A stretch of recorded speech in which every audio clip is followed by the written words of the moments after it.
উদ্ধাৰ হ'বলৈ। তা আমি সেইখিনি যদি অনুসৰণ কৰোঁ তেতিয়াহ'লে নিশ্চয় আমাৰ উদ্ধাৰৰ পথ ক্লিয়াৰ হ'ব। আগবাঢ়িছোঁ। কৃষ্ণ।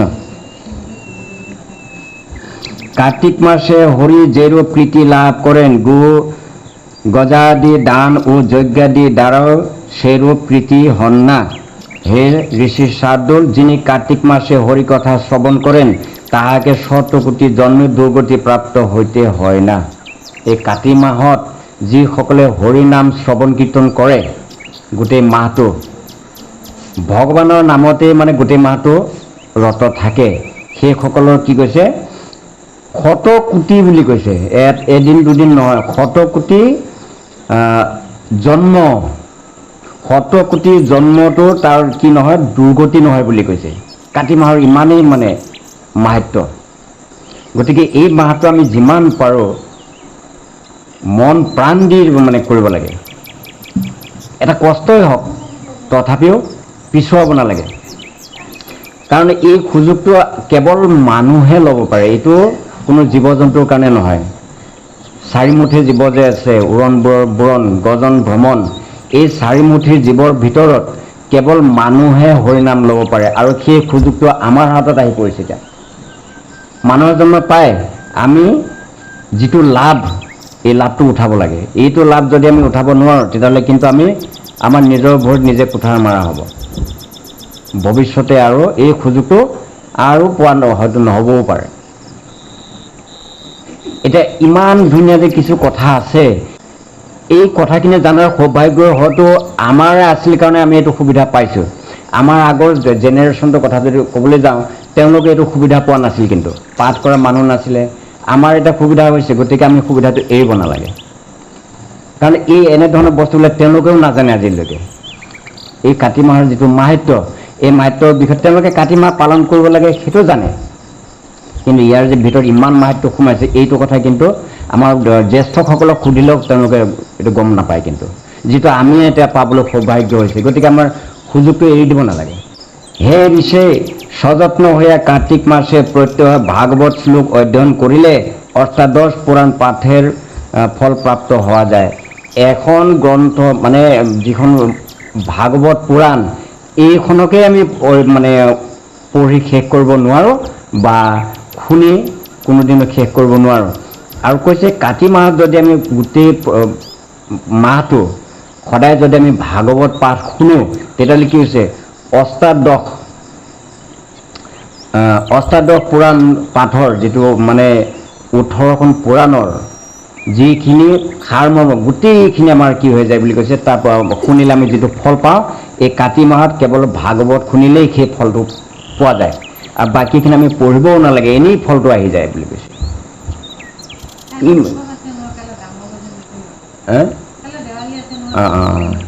কাতি মাহত গ্ৰাহক গজেন্দ্ৰৰ আখ্যানটো কিন্তু শুনিব লাগে। যোৱা বছৰ তেওঁ কৰিছিলোঁ। গ্ৰাহক গজেন্দ্ৰৰ আখ্যানটো আমাৰ বিশেষ প্ৰয়োজন, কিন্তু সেইটো কালি আলোচনা কৰিম বাৰু। পদ্ম পুরাণের পূর্বোক্ত স্থলে লিখিত আছে, যিনি কার্তিক মাসে ভূশয্যার সায়ী ব্রহ্মচর্যবান ও হবিষ্য ভুজি হইয়া পলাশপত্রে আহারপূর্বক শ্রীহরির পূজা করেন তাহার নিখিল পাপ ধ্বংস হয় এবং তিনি হরিসদৃশ ও ভজনানন্দে নিবৃত্ত হইয়া বৈকুণ্ঠ ধামে হরি সমীপে আনন্দ উপভোগ করেন। এইটো এটা বৰ সুন্দৰ কথা কৈছে দেই। কিবা গম পোৱা গৈছেনে অলপ? এটা ধৰি লওক আমি সিমানখিনিলৈ যোৱা আমাৰ সামৰ্থ্য যিহেতুকে নাই, আমি অন্ততঃ নিৰামিষটো খালেও আমাৰ শ্ৰদ্ধাটো হ'ব। অলপকৈ আগবাঢ়ি যাওঁচোন।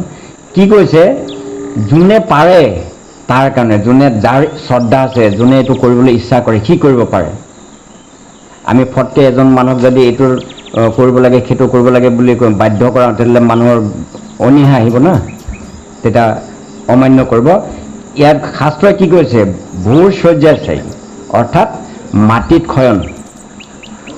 শয়ন কৰা ব্ৰহ্মচৰ্যবান। এই মাহত আমি ব্ৰহ্মচাৰীৰ যিটো মানে নিয়ম সেইটো পালন কৰিব লাগে। অৰ্থাৎ ব্ৰহ্মচৰ্য বুলি কোনটো কয়, মানে আমি ত্ৰিসংগ নকৰা, এইটো ব্ৰহ্মচৰ্য বুলি কয়। হবিষ্য ভোজি, এই মাহত বিশেষকৈ তেল ৰংগুৰি এইবিলাকো নচলিব। এইটো হ'ল হবিষ্য, কেৱল সিজোৱা খাব লাগিব। যদি সেইটো কৰা যায়, আৰু পলাশ পত্ৰৰ কথাটো কালি উল্লেখ কৰিছিলে, যদি শয্যাশায়ীটো মানে মাটিত হয়, ব্ৰহ্মচৰ্য ব্ৰত পালন কৰে, হবিষ্য যদি অন্ন ভোজন কৰে আৰু পলাশ পত্ৰ যদি ভোজন কৰে, তেতিয়াহ'লে কি কৈছে? শ্ৰী হৰি পূজা তাৰ নিখিল পাপ ধ্বংস হয়, তাৰ গাত যিমান পাপ আছে সমস্তই ধ্বংস হৈ যায়। লগতে আৰু কৈছে কথা নাপাতিব, গুৰুত্ব দিয়ক। এবং তিনি হৰিসদৃশ ও ভজনানন্দে, তেওঁ যে এই যে ভগৱানৰ নামত যে কাতি মাহটো তেওঁ এইবিলাক মানে কষ্ট কৰিলে, ত্যাগ কৰিলে, এফালেদি নিজৰ খোৱাৰ আৰামৰ বিচনা ত্যাগ, এফালেদি যিটো তেওঁৰ ৰুচিকৰ খাদ্য, তেল মছলা বৰ্জন, ৰংগুৰি পৰ্যন্ত বৰ্জন, আৰু যিবিলাক নেকি আমাৰ মানে আমিষ আহাৰ সেইবিলাকো বৰ্জন হৈছে, এইবিলাক ত্যাগ একোটা। এনেধৰণৰ ত্যাগ কৰি যিজনে হৰিৰ লগত মানে ৰত থাকিলে, গোটেই মাহটো হৰিৰ নাম গুণ শ্ৰৱণ কৰি কীৰ্তন কৰি পাৰ কৰিলে, তেওঁ ভজনা, এইটো এটা ভজন বুলি কৈছে, এইটো বৃহৎ এটা ভজনা। এই ভজনাৰ ফলত তেওঁ যিটো আনন্দ উপভোগ কৰিলে, এই আনন্দ ক'লৈকে যাব বুলি কৈছে? বৈকুণ্ঠ ধাম পাবগৈ তেওঁৰ আনন্দই। অৰ্থাৎ মৃত্যুৰ পিছত তেখেতৰ গতি কিন্তু বৈকুণ্ঠ ধামত। এই আনন্দত তেওঁ তাত পাবগৈ। ইয়াত যিখিনি কষ্ট কৰিলে, যেনেকৈ আমি কষ্ট কৰি পেলাই উপাৰ্জন কৰিলে পিছত সুখেৰে খাব পাৰোঁ, প্ৰথম কষ্ট, ধন সম্পদ আহি যোৱাৰ পিছত আমাৰ সুখ নহয় জানো? ঠিক তেনেকুৱা ইয়াত আমি যদি কষ্ট কৰিব পাৰোঁ ঈশ্বৰৰ নামত, তেতিয়াহ'লে পৰকালত কিন্তু আমি বৈকুণ্ঠ ধামত গৈ ভগৱানৰ লগত থাকাৰ কৃপা মিলিব বুলি কৈছে। স্বয়ং ভগৱানৰ লগত বৈকুণ্ঠত। আৰু আমি আছোঁ ক'ত? আমি য'ত আছোঁ এইটো মৰ্ত্যধাম, ইয়াতেই কিন্তু এক নৰক, বৈকুণ্ঠৰ ধাম নহয়, এইটো কি বিপৰীতটো। এই মৰ্ত্যধাম, এই মৰ্ত্যধামটো নৰক সদৃশ। ইয়াত দুখ যন্ত্ৰণা বাহিৰে কি আছে? ইয়াত ৰাতিয়ে দিনে কেৱল দুখ যন্ত্ৰণা, টেনশ্যন, বেমাৰ আজাৰ এনি টাইমটো আছেই। তাৰ উপৰিও আত্মীয় স্বজনৰ লগত কত ৰকমৰ বাদ বিবাদ, বন্ধুবৰ্গৰ লগত কত ৰকমৰ হিংসা নিন্দা, কত ৰকমৰ মানে মানুহৰ শত্ৰুতা আচৰণবিলাক হৈ থাকে। তাৰ উপৰিও আৰু কত ৰকমৰ যে ক'ত আজি বোলে ভূমিকম্প, কালি বোলে বানপানী, পৰহি বোলে ধুমুহা, কত ৰকমৰ দুখ দৰ্দ মানে চলিয়ে থাকে। সেইকাৰণে এটা কথা কৈছে, এই পৃথিৱীখনক দুখালয় বুলি কৈছে। এই দুখৰ আলয়, এইটো দুখৰ ঘৰ, আলয় মানে ঘৰ। এই দুখৰ ঘৰত আমি সুখ বিচাৰিলে ক'ত পাম? আমি যিটো সুখৰ ধান্দাত ঘূৰি আছোঁ, আচলতে এইটো সুখ নহয়। আজি টকা পইচা হ'লে আমাৰ সুখ বুলি কওঁ, টকা পইচা হ'লে জানো সুখ হয়? টকা পইচাৰ যিটো সুখ, এইটো সুখ নহয়, এইটো খন্তেকীয়া এটা আনন্দৰ মুহূৰ্তহে, আৰু গোটেই লাইফটো নহয়, গোটেই জন্ম জন্মান্তৰ পৰি আছে আমাৰ আগত।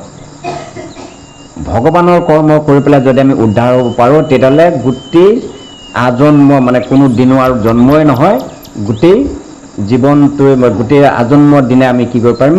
হৰিধামত থাকি আনন্দ উপভোগ কৰিব পাৰিম। এই বৈকুণ্ঠ ধাম যিটো, য'ত নেকি ভগৱান শ্ৰীকৃষ্ণ থাকে, তাত দিনে ৰাতিয়ে কেৱল হৰিনাম চলিয়ে থাকে, হৰিনাম। মানুহৰ কোনো হিংসা নিন্দা নাই, তাত জৰা ব্যাধি নাই, বেমাৰ আজাৰ নাই, বয়োবৃদ্ধৰ কথাই নাহে। মানে চিৰ জীৱন মানুহৰ হেৰি হৈ থাকে, যৌৱন প্ৰাপ্ত, ডেকা গাভৰু হৈ থাকে, তাত বুঢ়াৰ কথাই নাহে, প্ৰশ্নই নাই। আৰু কোনো বেমাৰ আজাৰ নাই, ভোক পিয়াহ নাই। খাব যে লাগিব, আমি আৰু দিনটোৰ ভিতৰত 3 বাৰ মানে নিয়মত খাওঁৱেই, তাৰ উপৰি আকৌ 4 বাৰ 5 বাৰ ধান্দা কৰোঁহে। তাত খোৱা বোৱাৰ কথাই নাই, ভোক পিয়াহ একোৱেই নাই, গৰম ঠাণ্ডাৰ কথাই নাই। মানে এনেকুৱা এটা জেগা, যিটো জেগাত মানে আৰু আমি কি হ'ব, এজনক আনজনে দেখিলে মুখখন কোচাই একদম ওফালে চাই আঁতৰি যাওঁ। দেখিলে মানে খং উঠে, বেয়া পাওঁ, হিংসা জাগে, হয়। তাত কিন্তু সেইবিলাক নাই। যাকে দেখিব চিধাই কৃষ্ণ, হৰে কৃষ্ণ। তাৰমানে এনে এটা জেগা, যিটো কল্পনা কৰিলেই মানে মনত ভাল লাগি যায়। আৰু তেনে এটা জেগাত কিন্তু যোৱাৰ সুবিধাও আছে, যিটো সুবিধা আমাৰ হাতত পৰি আছে, আমি কিন্তু কোনোদিনো বিচাৰিয়ে নাপালোঁ সেই ৰাস্তাটো। এই ৰাস্তাৰ খবৰ আমি এই সমস্ত কথা যদি বিশ্বাস কৰি লৈ যদি শ্ৰদ্ধাৰ যদি কৰ্মখিনি কৰোঁ, নিশ্চয় আমাৰ ৰাস্তাটো ওলাব। আরও লিখিত আছে যে সমগ্র কার্তিক মাসে প্রাতঃস্নানী জিতেন্দ্রীয় জপনিষ্ঠ ও ভবিষ্যভোজী হইয়া থাকিলে সমস্ত পাপ ধ্বংস হয়ে যায়। যিনি সম্পূর্ণ কার্তিক মাস এক ভক্ত হইয়া অবস্থিতি করেন তিনি সর্বশক্তি সম্পন্ন মহাপরাক্রমবান ও কীর্তিশালী হয়ে দেহ ধারণ করেন। এইটো মৃত্যুৰ পিছত নহয়, এই হেৰিৰ কথাই কৈ আছে। বৰ্তমান আমি যে যিটো জন্ম লৈ আছো এই জন্মৰ কথাই কৈছে। এই জন্মতে সৰ্বশক্তি সম্পন্ন হ'ব পাৰে তেওঁ। ভগৱানৰ যদি কৃপা মিলি যায়, আপুনি যদি সম্পূৰ্ণ নিয়ম নীতি মানি যদি মানে এই ব্ৰত পালন কৰে, তেতিয়াহ'লে ভগৱানে যদি আপোনাক সন্তুষ্ট হৈ গ'ল, তেতিয়াহ'লে আপোনাক এই জন্মতে সৰ্বশক্তি সম্পন্ন আপোনাক বনাই দিব। কাৰ্তিক মাসে দেৱদেৱ জনাৰ্দনে অৰ্চনা কৰিলে ভগৱান সহস্ৰ সহস্ৰ অপৰাধ ও মহাপাপপুঞ্জ ক্ষমা কৰেন। আমিতো দিনে ৰাতে অনবৰত অপৰাধেই কৰি আছো, বিভিন্ন ধৰণৰ পাপ, মহাপাপ, উপপাপ, বিভিন্ন ধৰণৰ পাপ কৰোঁ। এই পাপবিলাক ভগৱানক যদি আমি এই কাতি মাহত মানে কি কৰোঁ, জনাৰ্দন অৰ্থাৎ সেই কৃষ্ণৰ কথাই কৈছে, কৃষ্ণৰ নামে জনাৰ্দনক যদি এই মাহত আমি নিয়ম নিষ্ঠাৰে থাকি অৰ্চনা কৰোঁ, তেতিয়াহ'লে তেওঁ এই বিভিন্ন ধৰণৰ যিবিলাক জানিতে অজানিতে কৰা পাপ এইবিলাক সমস্ত মাফ কৰি দিয়ে, এইটো খণ্ডাই দিয়ে। যিনি কার্তিক মাসে হরিপ্রিয় খণ্ড ও স্বঘৃত পায়স নৈবেদ্য হরিকে নিবেদন পূর্বক সেবন করেন তিনি দিনে দিনে যজ্ঞ ফল প্রাপ্ত হন। এইটো এই মাহত আৰু এটা কাম কৰিব পাৰি। কি কৈছে, ভগৱান শ্ৰীকৃষ্ণই দাপৰ যুগত যেতিয়া কৃষ্ণলীলা কৰিছিলে তেতিয়া কিন্তু তেওঁ দেখুৱাইছিলে দুগ্ধজাত বস্তুৰ পৰা যিবিলাক বস্তু তৈয়াৰ হয় সেইটোৰ প্ৰতি তেখেতৰ লোভ বেছি, গাখীৰৰ পৰা। গতিকে তেওঁ নিজেই শিশুলীলা কৰি পেলাই সেইটো দেখুৱাইছে, আনকি ডেকা হৈও উদ্ভণ্ডালি এৰা নাছিলে। এই কাতি মাহত যদি আমি মানে পিয়ৰ গাখীৰ দি পায়স বনাই হৰি নামত অৰ্চন কৰি সেই প্ৰসাদ ভগত বৈষ্ণৱক খুৱাওঁ আৰু আমি যদি খাওঁ, তেতিয়া কি বুলি কৈছে, তেওঁ এটা ডাঙৰ যজ্ঞ কৰিলে যিটো ফল পোৱা যায় সেই ফলটো পাব। এতিয়া ভগৱানক তেলে পায়স খোৱালেও কিন্তু এই মাহত উপকাৰ আছে। আমিতো খালি নিজৰ কাৰণে খাওঁ, ভগৱানৰ নামতো নিদিওঁ। ইটো খাওঁ সিটো খাওঁ, বিভিন্ন ধৰণৰ খানা যোগাৰ কৰোঁ আমাৰ নিজৰ কাৰণে। ভগৱানৰ নামত কিন্তু আমি কোনোদিনো একো চিন্তাই নকৰোঁ, ভগৱানে কি খাইছে খোৱাও দেখা নাই যেতিয়া আমি নেখায়। আমাৰ নিজৰ কাৰণে কিন্তু দৌৰা ঢাপৰা কৰি গৈ একদম যি য'ত লাগে পিঠা পনা আদি, কিন্তু আমি নিজৰ পেটৰ চিন্তাই কৰোঁ খালি, ভগৱানৰ চিন্তা নকৰোঁৱে। কৃষ্ণ সত্যভামাৰ সম্বাদে লিখিত আছে যে কাৰ্তিক মাসে স্নান, জাগৰণ, দীপদান ও তুলসী কানন ৰক্ষা এই সকল কাৰ্য কৰিলে মানৱ হৰিৰ সাৰূপ্য লাভ কৰেন। আৰু যদি সেইটো নকৰি আমি যদি নিজকে লৈ ব্যস্ত থাকোঁ, নিজে খালি অনবৰত খাওঁ কৰি যদি জীৱন পাৰ কৰোঁ, মৃত্যুৰ সময়ত আমাৰ পুষ্পৰত নহয় এই মানে কি লৈ আহিব, লাখুটি গড় এইবিলাক অস্ত্ৰ পাতি আনি খুন্দা কিলা দি তাৰপিছত চিঞৰ বাখৰ কৰাই হাগাই মোটাই লৈ যাব। আজীবন এইরূপ নিয়ম রক্ষা করিবার কথা দূরে থাকুক। যাহারা কার্তিক মাসে দিন মাত্র এই নিয়ম রক্ষা করে তাহারাও সুরগণ বন্দনীয় হয়। যে আজীবন যোনে কৈছে তেখেতৰতো কোনো তুলনাই নহয় এই মানে কাতি মাহৰ ব্ৰত পালন কৰা। আজীবন যোনে পালন কৰিছে জীৱিত থকা অৱস্থাত, কৈছে কোনোবাই যদি এদিনো যদি ভগৱানৰ ওচৰত যদি আঁঠলে ভগৱানক যদি তেওঁ কি কৰিছিলে, সেৱা ভক্তি কৰিছিলে, ঈশ্বৰক যদি এবাৰ হ'লেও তেওঁ নিজৰ ভুল স্বীকাৰ কৰি পেলাই ক্ষমা খুজিছিলে, তেতিয়া কৈছে তেখেতো মানে ইমান গুণী হ'ব যে মানে দেৱতাসকলেও তেখেতক সুনাম ল'ব, দেৱতায়ো মান কৰিব মানে সেইজন ভকত বুলি। এতিয়া আমি দেৱতাসকলৰ পূজা পাতল কৰি ব্যস্ত হৈ আছো হয়নে? খেলাটো কেনেকুৱা অকণমান গম ল'বচোন। আমি দেৱতাৰ পূজা কৰিছোঁ, দেৱতাই আমাক কিবা দিব সেইটোৰ আশাত দেৱতাৰ পূজা কৰিছোঁ, কিন্তু দেৱতাসকলে আমাৰ নিচিনা মানুহ হ'বলৈ বিচাৰি আছে আৰু আমি দেৱতাৰ পূজা কৰি ফুৰিছোঁ। দেৱতাই মানুহ হ'বলৈ চেষ্টা কৰি আছে, সদায় তেওঁলোকে মানে এইটোৱে, আনকি ব্ৰহ্মাই নিজেও মানুহ হ'ব বিচাৰিছে। প্ৰভু মোক এবাৰ মানুহ কুলত জন্ম দিয়া, মই মানে আমি যিটো কুলত পাইছোঁ এতিয়া অমৰহে হৈ থাকিলোঁ, উদ্ধাৰটো আমাৰ নাই। দেৱতাটো উদ্ধাৰ হ'ব নোৱাৰে, তেওঁলোকতো অমৰ, মৰিলেহে উদ্ধাৰ হ'ব, সেইটো নমৰে, গতিকে উদ্ধাৰ কেনেকৈ হ'ব? এতিয়া কৈছে আমি এতিয়া ফচিলোঁ চেপাত সোমাই, এনেকুৱা চেপাত সোমাইছে, ওলোৱাৰ ব্যৱস্থা নাই আৰু। এতিয়া তাকে কৈছে যে তুমি যদি ৰাস্তা দিয়া তেহে দিয়া, আৰু ইয়াৰ অন্যথাই আমাৰ আৰু গতি নাই। আমি উদ্ধাৰ কেতিয়া হ'ব? আমি চোন আজীৱন এনেকৈয়ে থাকিব লাগিব, এই দেৱতা হৈ থাকিব লাগিব, আমাৰতো উদ্ধাৰ নহ'ব কোনোদিনো। আৰু নৰম মনীষবিলাকে কি কৰিব পাৰিব? তেওঁলোকে যদি তোমাৰ ভক্তি যদি শ্ৰদ্ধাভাৱে যদি কৰে, গোটেই জীৱনটো যদি তেওঁ শ্ৰদ্ধা কৰি যদি তোমাৰ ভক্তি কৰে, লাষ্টত কি হৈ যায়? তোমাৰ কৃপাতে তেওঁলোকৰ উদ্ধাৰ হৈ যায়, মুক্তি হৈ যায়, কিন্তু যিটো মুক্তি আমাৰ সম্ভৱ নহয়। আমি দেৱতাক পূজা কৰোঁ, ইটো পাওঁ সিটো পাওঁ এই আশাৰে, কিন্তু দেৱতাই আকৌ মানুহ হোৱাৰ কাৰণে আশা কৰি আছে। মানে ইমানেই মানে অবুজ হৈ আছে, একো বুজি নাপাওঁ। যিটো দেৱতাই কৰিব নোৱাৰে সেইটো কাম মানুহে কৰিব পাৰে। তে আমি আচলতে ইমান সুবিধা পাইছোঁ, ইমান মানুহৰ জন্মটো পায়ো আমি এনেই বৰবাদ কৰি দি আছোঁ। কিহৰ মায়াত পৰিলোঁ মানে এইটো আৰু বুজালেও বুজি পোৱা নাযায়। ইমানেই মায়াত সোমাই পৰিলোঁ যে এই মায়ে মানে শেষ কৰি দিলে, আমি একো মানে বুজি নোপোৱা হৈ গ'লো, বুৰ্বক সাজি গ'লোগৈ। হৰিৰ উদ্দেশ্যে জাগৰণ, প্ৰাতঃ স্নান, তুলসী সেৱা উদযাপন ও দীপাৰ্পণ, এই সমস্ত কাৰ্তিক মাসেৰ কৰ্তব্য ব্ৰত। এই কাতি মাহটোত আমি ব্ৰত পালন কৰিলে আমাৰ ভগৱানৰ ধামলৈ যোৱাৰ সুযোগটো মিলে আৰু পাপ খণ্ডন হৈ আমাৰ পুণ্য অৰ্জন হয়, ভক্তি অৰ্জন হয়। এতিয়া এই কাতি মাহৰ ব্ৰতটোৰ লগত জড়িত হোৱা বা অংগ হিচাপে আমি কি কি কৰিব লাগে? এটা হ'ল হৰিৰ নামত জাগৰণ, ৰাতি আমি হৰিৰ নাম গুণ গাই কেতিয়াবা কেতিয়াবা মানে জাগৰণ কৰিব পাৰোঁ। অন্য হেৰি নহয় আৰু এই দলি দলি চাই নহয়, হৰি নাম গুণ গায়। প্ৰাতঃ স্নান, ৰাতিপুৱা সোনকালে উঠি মানে যিটোক আমি ব্ৰহ্ম মুহূৰ্তৰ কথা কওঁ, এই ব্ৰহ্ম মুহূৰ্তত উঠি গা ধোৱাটো।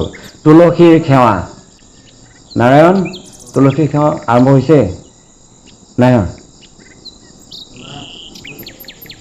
আজি 1 তাৰিখ আছে, আজিৰ পৰা কৰিব লাগে। আৰে এয়া কি কৈ আছে?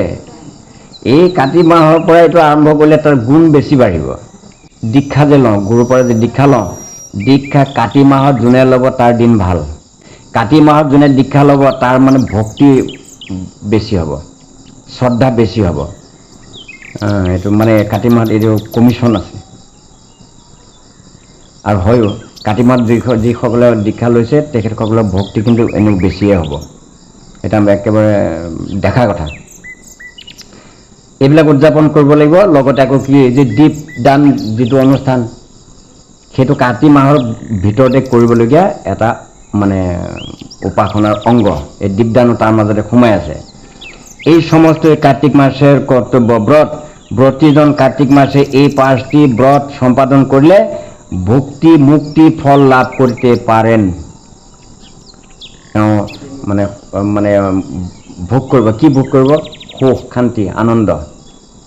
দুখ আর কোনো কালে নহব, আনন্দতে পার হব।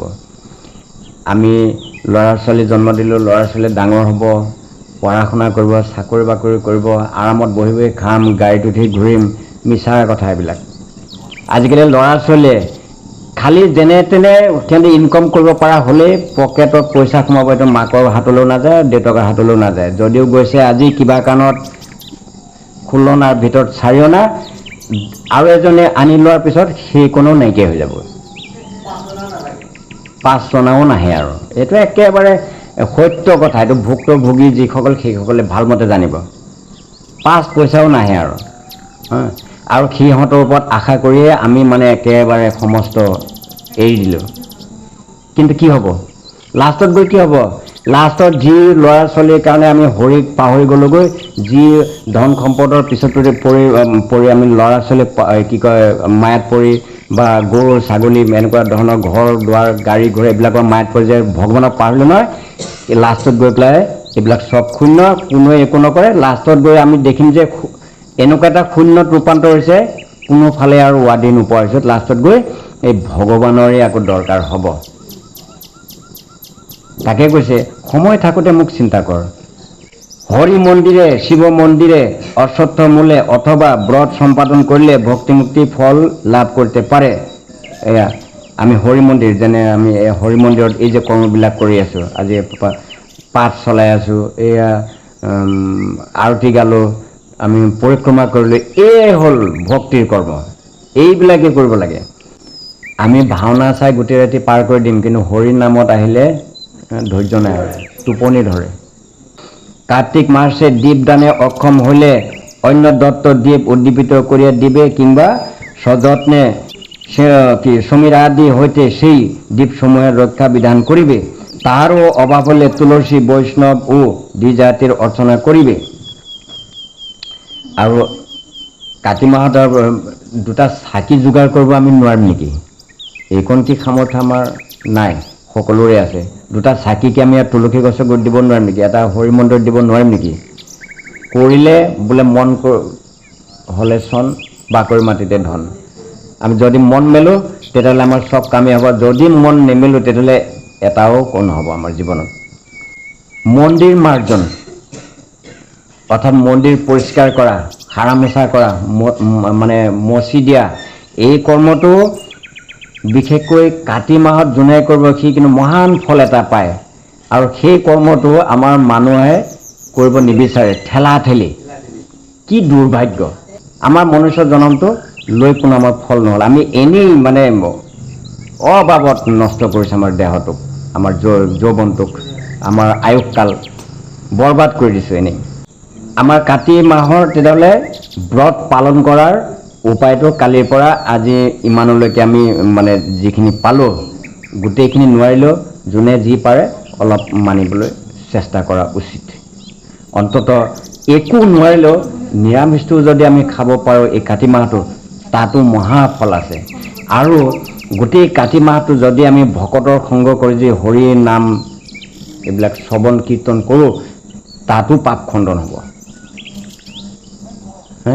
এজন মানুহৰ আছে এজন মানুহ বেমাৰী মানুহে বাৰু ভাল কথা চিন্তা কৰিব পাৰেনে কোনোবা এটা ভাল পৰামৰ্শ দিবলৈ গ'লে খেংখেঙাই আহে তাৰমানে বেমাৰত ভুগি মানুহটো খেংখেঙাই হৈ গ'লগৈ কিয় তেওঁৰ মানসিকটো বেয়া হৈ গ'লগৈ তে আমাৰ গাত যদি পাপ থাকে নহয় আমি কিন্তু হৰিৰ কথা শুনিবলৈ আমাৰ ধৈৰ্য নাথাকে সেইকাৰণে পাপ বেছি যাৰ গাত আছে সি হৰি নাম কোনো দিনো নুশুনে তাৰ গাত পাপৰ চেকা আছে যে হৰি নাম তাৰ একেবাৰে ভাল নালাগে সি হৰি নাম কৰা মানুহক দেখিলেও সি ইটিকিং কৰে মানে বিভিন্ন ধৰণৰ তালিস্য কৰিব সিটো নিজে হৰি নাম নলয় ভকতক দেখিলেও তালিস্য কৰে গতিকে এইটো কি আচলতে তাৰ গাত পাপৰ চেকা আছে যিটো কাৰণে সেইটো সি কোনোদিনো সমৰ্থন নকৰে এটা আমি আহোঁ আজি দীপদানৰ আৰু অলপ আলোচনা কৰোঁ খন্তেক সময় দীপদানৰ ওপৰত যথেষ্টখিনি কথা আছে এই যে আমি যে দীপদান কৰিলে এই দীপদানটো আচলতে কেনেকৈ কৰিব লাগে আৰু এইটো কৰিলে আমাৰ কি ফল হয় আজি ভালমতে যদি শুনো তেতিয়া মনত এটা ভাৱ আহিব যে মই দীপ এটাহে দিলোঁ ঠিক এইটো বেছিকৈ দিয়াই ভাল আছিলে এইটো ভাৱ আহিব মনলৈ এটাহে দিছিলোঁ এতিয়া এটা ঠাইত যেতিয়া উপকাৰটো গম পাম তেতিয়া যে মই এইটো এটাই কিয় মইচোন এইটো মানে গোটেই লিটাৰ তেল আনি দিলেওচোন মোৰ ক্ষতি নাই এইটোত আৰু আজি কিয় গোটেই মাহটোৱে মই জ্বলালেচোন আৰু মোৰ ফল আছে তেতিয়াহে এইটো বুজি পোৱাৰ পিছতে এইটো ভাৱ আহিব কিন্তু আমি ইয়াৰ আগলৈকে কি কৰিছিলোঁ দে পইচা নাই পইচা আছে নাথাকা নহয় এই 100 টকীয়াটো খৰচ নকৰোঁ দেই এই 10 টকীয়াত আছে দে লৈ আহ খুচৰা গ'লে আদায় হৈ যাব সেইটো চিন্তা কৰিলোঁ ঈশ্বৰৰ নামত দিম অথচ চিন্তা কৰিলোঁ খৰচ হৈ যাব 10 টকা দিয়ে মেকআপ কৰি লৈ আহিলোঁ এই যে কৃপণালি যে কৰিলোঁ ইয়াত আমাৰ কি ক্ষতি হ'ল এতিয়া আমি গম পাম এই জ্ঞানটো যেতিয়া আহিব তেতিয়া দেখিম যে মোৰ নিচিনা জধা মূৰ্খ আৰু দুনিয়াত নাই মই এটা মূৰ্খামি কৰিলোঁ সুবিধা পাই সুবিধা নললোঁ ব্রহ্মনারদ সংবাদে লিখিত আছে, যিনি কোটি সহস্র পাতকে পাতকি হইয়াও কার্তিক মাসে হরি মন্দিরে নিমেষার্ধের জন্য দীপদান করেন, তিনি নিখিল পাতক হইতে উত্তীৰ্ণ হন। এই কাতি মাহত হৰিৰ ধামত অৰ্থাৎ হৰি মন্দিৰত নামঘৰত যদি আহি পেলাই ভগৱানৰ ওচৰত এগছি চাকি জ্বলাইছে, তেখেতৰ মানে যথেষ্ট পাপ কি হৈ যাব বুলি কৈছে, খণ্ডন হ'ব। আৰু লিখিত আছে, হে দ্বিজ সপ্তম কার্তিক মাসে হরিপ্রিয় দীপদানের মাহাত্ম্য বর্ণন করিতেছি, অবদান কর। এই মাসে হরি মন্দিরে দীপদান করিলে আর ধরাধামে পুনরাগমন করিতে হয় না। দেখিল তো, এটা চাকি জ্বলোৱা কথা ভাবিলে নহ'ব। এতিয়া কি কৈছে, এই কাতি মাহত যদি আমি ভগৱানৰ ওচৰত যদি হৰিধামত আহি যদি বন্তি জ্বলাওঁ, তেতিয়াহ'লে এই দুখ যন্ত্ৰণা ভুগিবলৈ এই পৃথিৱীলৈ আৰু আহিব নালাগে, একবাৰতেই কাম ফিনিছ। আৰু আমি চাকি এগছি দিবৰ কাৰণেও কি কৰোঁ, মানে চিন্তা, পইচা খৰচ হৈ যাব, নোট খৰচ হৈ যাব। তাৰপিছত কি কৈছে, সূর্য গ্রহণকালে কুরুক্ষেত্রে এবং চন্দ্রগ্রহণে নর্দমা তীর্থে দান আদি করলে যে পুণ্য হয়, কার্তিক মাসে দীপদান করলে তাহা অপেক্ষা কোটি গুণে পুণ্য অধিক উপার্জন করতে পারা যায়। মানে এই যিবিলাক দান দক্ষিণা করলে যিটো ফল পোৱা যায়, তাতকৈ কোটি গুণে অধিক ফল পোৱা যায় কাতি মাহৰ এই মানে দীপদান। মই সেইকাৰণে কৈছিলোঁ, কালিও কৈছিলোঁ, ঘৰে প্ৰতি এটা চাকি আনিব লাগিব, এইটো কোনো কথা নাই। এজনে আহি পেলাই দিয়ক, চবৰ নামত দিয়ক। মানুহ ঘৰত 10টা আছে, 10টা নামত 10টা চাকি দিয়ক না, কাম সিজিব। কিন্তু আমাৰ কি হ'ব, পইচাৰ চিন্তা, তেলত পইচা যাব, চাকি কিনিব লাগিব। কার্তিক মাসে হরিকে দীপদান করিলে মন্ত্র বর্জিত ও শস্য বর্জিত কর্ম সম্পন্ন হয়। এটা এটা সাংঘাতিক কথা কৈছে। কিন্তু এনে মন্দিৰত চাকি বন্তি জ্বলাবলৈ গ'লে আমাৰ নিয়ম নীতি লাগিব, মন্ত্ৰ আছে, শোধন কৰিব লাগিব। মন্ত্ৰ মাৰি শোধন কৰি লৈ আকৌ মন্ত্ৰ গাই ভগৱানৰ চৰণত আমি চাকি দিব লাগিব। কাতি মাহত যদি হৰি মন্দিৰত কৈছে ইয়াত মন্ত্ৰৰো প্ৰয়োজন নাই, শোধনৰো প্ৰয়োজন নাই, কোনোবা অসুচি হৈ আছে সেই ভাজেই দিয়ক, তাতেই ভগৱানে সন্তুষ্ট হৈ যাব। মন্দিৰ বুলি ক'লে আমি মন্দিৰৰ ভিতৰত দিয়া কথাটো অহা নাই, আমি ঈশ্বৰৰ নামত ইয়াত দিলেই হ'ল। ইয়াত এই ষ্টেণ্ডত পৰিলেও হৈ গ'ল। যাহাৰ প্ৰদত্ত ঘৃত দ্বীপ, ঘি মিক্স কৰিব লাগে, আৰু ডাইৰেক্ট ঘি দিব পাৰিলেতো আৰু উত্তম। তিলৰ তেল, এইবিলাক মানে ঘি, তাৰপিছত তিলৰ তেল, তাৰপিছত লগতে কৰ্পুল, অগৰু, আৰু এই আমাৰ অন্য আৰু এটা কি আছিলে, কেইটা 5টা হ'ব লাগিব নহয়, আৰু ঠিক আছে সূৰ্যমুখী তেলটো দিব পাৰি, মিঠাতেল নহয়। কিন্তু আচলতে আমি মিঠাতেল ব্যৱহাৰ কৰি আছোঁ, আচলতে মিঠাতেলটো নহয়, মিঠাতেলটো এই মাহত বৰ্জনহে কৰিব দিছে। এই দোকানত পায়, গোটেই মাহটো চলিব। আৰু এই গোটেই মাহটো সেইটো এটা কথা, আমি মিঠাতেল বাদ দি এই মাহটো আপুনি সূৰ্যমুখী তেল খাওক, দেহ শুদ্ধ হ'ব, মন শুদ্ধ হ'ব, তেজ মানে পৰিষ্কাৰ হয়। সূৰ্যমুখী তেলে তেজ পৰিষ্কাৰ কৰে, দেহৰ বীজাণু ধ্বংস কৰে, আৰু হৰি ভক্তিৰ কাৰণে উপযুক্ত কৰি তোলে এই তেলটোৱে। কাতি মাহটোত এইকেইটা বস্তু কি কি, ঘিউ, তিলৰ তেল, সূৰ্যমুখী তেল, অগৰু, কৰ্পুল, এই 5টা বস্তু মিক্স কৰি পেলাই আপুনি চাকি দিয়ক। আপোনাৰ মানে ক'ব নোৱাৰা এটা মানে কাম হৈ যাব, যিটো কামৰ ৰিজাল্ট মৃত্যুৰ সময়ত গম পাই যাব, আৰু তাৰ আগত গম নাপাব। মৃত্যুৰ সময়ত গম পাব যে মোৰ চাকিটোৱে কি কাম দিছে। কি কৈছে যে কার্তিক মাসে হরিকে এই সমস্ত জিনিস দিয়া যদি দীপদান করা যায়, তাহলে মন্ত্র বর্জিত, মানে মন্ত্ৰৰ কোনো প্ৰয়োজন নাই। আমি যে কালি ইয়াত চাকি দিলোঁ, কিবা মন্ত্ৰ গোৱা হৈছিল নেকি? নাই, ডাইৰেক্ট আনিছোঁ আৰু জ্বলাই দিছোঁ, লগাই দিছোঁ। ইয়াত কোনো মন্ত্ৰৰ প্ৰয়োজন নাই বুলি কৈছে।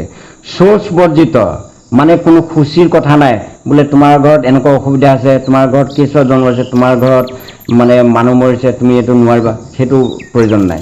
আপুনি য'ত হৰি নামত দিব লাগে, আপুনি নামঘৰত আহিবলৈ বেয়া লাগিছে বা 10জনে কিবা ক'ব, ঘৰতে দিয়ক, আপুনি হৰি নামত দিয়ক মুঠতে। যিনি কার্তিক মাসে হরির সম্মুখে দীপ দান করেন নিখিল তীর্থ স্নান ও নিখিল যজ্ঞ তৎকর্তৃক সম্পাদিত হয়ে থাকে জানিবে। আমি তো তীৰ্থত কোনোদিনো যাব না। হৰিধামত গৈছোঁ নেকি, কেদাৰনাথ গৈছোঁ নেকি, পুষ্কৰ তীৰ্থত গৈছোঁ নেকি, তাৰপিছত জগন্নাথ মন্দিৰ গৈছোঁ নেকি, পুৰী ধাম গৈছোঁ নেকি, গয়াকাশী গৈছোঁ নেকি? নাই যোৱা। তাত গৈ যিটো ফল পোৱা যায় ঘৰতেই এই কৰ্মটো কাতি মাহত পালন কৰিলেই সেইটোৰ ফল আহি যায়। দীপ ইমানেই মাহাত্য আছে দীপ। যদি আমাদের বংশে ভূমণ্ডলে এরূপ সন্ততি জন্মে যে কার্তিক মাসে দীপদান দ্বারা হরি প্রীতি সমুৎপাদন করে, তাহা হইলে আমার জনার্দনের প্রসাদে অবশ্য মুক্তিভাগী হইব। আমি বাঁচি থাকোঁতে কিবা গম পাওঁ বা নাপাওঁ, মৰাৰ পিছত কিন্তু ভালটোৱেই গম পাওঁ।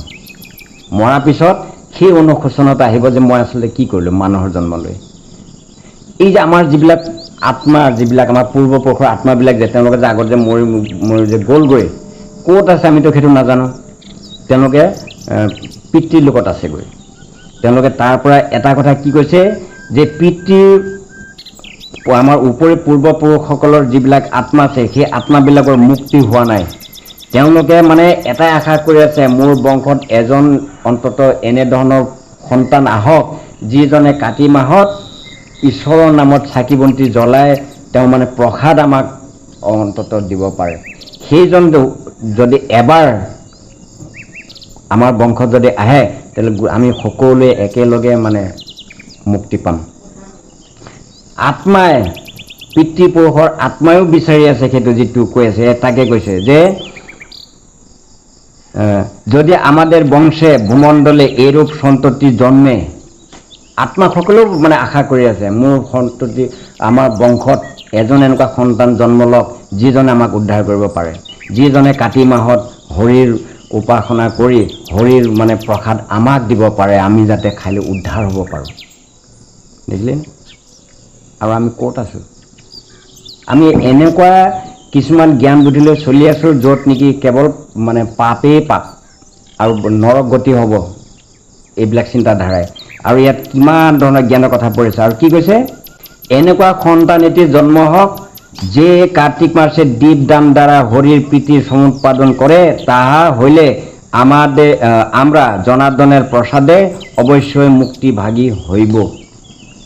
সেইজনে যিটো মানে দীপদান কৰিলে, যিটো প্ৰসাদৰ মানে ব্যৱস্থা কৰিলে, তাৰ দ্বাৰা সি উদ্ধাৰ হ'ব, ময়ো বা আমিও উদ্ধাৰ হ'ব পাৰিম। গতিকে প্ৰত্যেকেই কিন্তু মানে এইটো কামনা কৰি আছে আমাৰ বংশত এজন আহক অন্তত। কিন্তু আমি কি জন্ম ল'লোঁ? যিজনক বিচাৰিছে বা পূৰ্ব আত্মাবিলাকে, আমি সেইটো হ'বই পৰা নাই। আমি হ'লোঁ কুলাংগাৰ, একোটা আমাৰ বংশৰ কুলাংগাৰ বুলি ক'ব লাগিব আমাক। আমি কি ভাল চিন্তা কৰিছোঁ? সদায় মানে খালি হিংসা নিন্দাৰ আশ্ৰয়। ভাল কথা একো চিন্তা কৰিব নোৱাৰোঁ, বংশৰ চিন্তা কৰিব নোৱাৰোঁ, নিজৰ মাক বাপেকৰ চিন্তাও কৰিব নোৱাৰোঁ, আনকি নিজৰ চিন্তাও আমি কৰিব নোৱাৰোঁ। আমি মানে গেলা পচা খাই মানে জীৱন বৰবাদ কৰি দিছোঁ। এই কথাবিলাক আমি যেতিয়া ভালমতে এইবিলাক শ্ৰৱণ কৰিম তেতিয়াহে আমাৰ জ্ঞানটো বাঢ়িব আৰু তেতিয়া ভক্তি জাগিব, শ্ৰদ্ধা আহিব। শ্ৰদ্ধা ভক্তি দুইটা যেতিয়া মিলিব তেতিয়া আমাৰ কাম সিজিবই। এতিয়া আমি ইয়াত যিমানখিনি কথা পাই আছোঁ বা যিখিনি আমি শুনিবলৈ সৌভাগ্য হৈছে, এই জ্ঞানখিনি সদায় পোৱা বস্তু নহয় আৰু সকলো ঠাইতে পোৱা নাযায়। যিটো আজি আমাৰ আলোচনা হৈ আছে সব ঠাইতেতো পোৱা নাযায়। আমি ভুক্তভোগী, অথচ আমাৰ অনুতাপ হোৱা নাই আজিলৈকে যে আমি আচলতে কি কৰি আছোঁ, কি কাৰণে হৈছে। মন্দগিৰি সদৃশ অসংখ্য পাপ করিয়াও কার্তিক মাসে দীপদান করিলে নিঃসন্দেহ নিখিল পাতকের বিমোচন হয়। কার্তিক মাসে হরিগৃহে বা তাহার পুরোভাগে দীপদান করিলে মহাফল লাভ হয়। এয়া হরিগৃহ অর্থাৎ ঘৰ, কাৰোবাৰ ঘৰত গোসাঁই ঘৰ আছে, সেই গোসাঁই ঘৰ, কাৰোবাৰ গোসাঁই ঘৰ নাই অন্তত ৰাজহুৱা স্থানত যিটো হৰি মন্দিৰ আছে, ইয়াত মুঠতে হৰিৰ নামত আমি কাতি মাহত কিন্তু কি কৰিব লাগিব? দীপদান কৰিব লাগিব। আচ্ছা, এদিন কৰিলে যদি ইমান ফল পোৱা যায় তেতিয়াহ'লে গোটেই মাহটো যদি আমি দীপদান কৰোঁ তেতিয়াহ'লে কি হ'ব? এতিয়া উত্তৰটো বিচাৰি চালেই হ'ল। এনেকুৱা মানুহ এজন দিল খোলা মানুহ ওলাব লাগে যে চাকি মই 100টা দিম, ফ্ৰীকৈ দিম, চবেই জ্বলাওক। এইটো মানুহ ওলোৱাকচোন। আকৌ ওলাব নহয় কোনোবা। এই একেদিনাই 100টা নজ্বলেই নহয়, 100টা জ্বলাবলৈ তেলোতো লাগিব। এজনে দিয়কচোন বাৰু, বোলে মই 100টা চাকিয়ে দিলোঁ, সেই চাকি কি পেলনি যাব নেকি? এইটো শাস্ত্ৰই কৈ আছে, যোনে যি দিব তেওঁ অক্ষয় হৈ থাকিব। তেতিয়াহ'লে আমি আৰু এইটো কিয় ভয় কৰিছোঁ? 100টা চাকি কালি ময়ে দিম আনি, মই বাক্য কৰিলোঁ। তেল কোনে দিব এতিয়া? দিব। কালি চাকি মই আনি দিম, 100টা আনি দিম বজাৰৰ পৰা। হা? সুবিধা পাইছোঁ তো সুবিধা ল'ব লাগে, সুবিধা নেৰিম। 100টা চাকি দিম। আৰু যদি মোৰ মানে ঈশ্বৰে, কিন্তু এটা ঘটনা, মই দিম বুলি ক'ব নোৱাৰোঁ। ঈশ্বৰে কৃপা যদি কৰে, ঈশ্বৰে যদি কৃপা কৰে, তেল সহ দিয়াৰ চেষ্টা কৰিম। দিয়ক, গোটেই মাহটো জ্বলিব নালাগিব। দিয়ক, আপুনি তেল চাকি দিয়ক, ভিতৰত জমা থাকিব, আমি ডেইলি জ্বলাম, জমা থাকিব, হয় নহয়? মই 100টা চাকি কালি আনি দিম। তাৰপিছত কালি যিসকলে চবেই আহি পেলাই খালি জ্বলালেই হ'ল, জ্বলাওক। দিয়ক, অতিমাত্ৰা বস্তু জমা থাকিব, আমি আকৌ পিছত উলিয়াই থাকিম, জ্বলাই থাকিম, নে কি? আৰু ঠিক তেনেকৈ কোনোবা যদি ভাবে বোলে মই ভকতৰ কাৰণে মানে প্ৰসাদৰ ব্যৱস্থা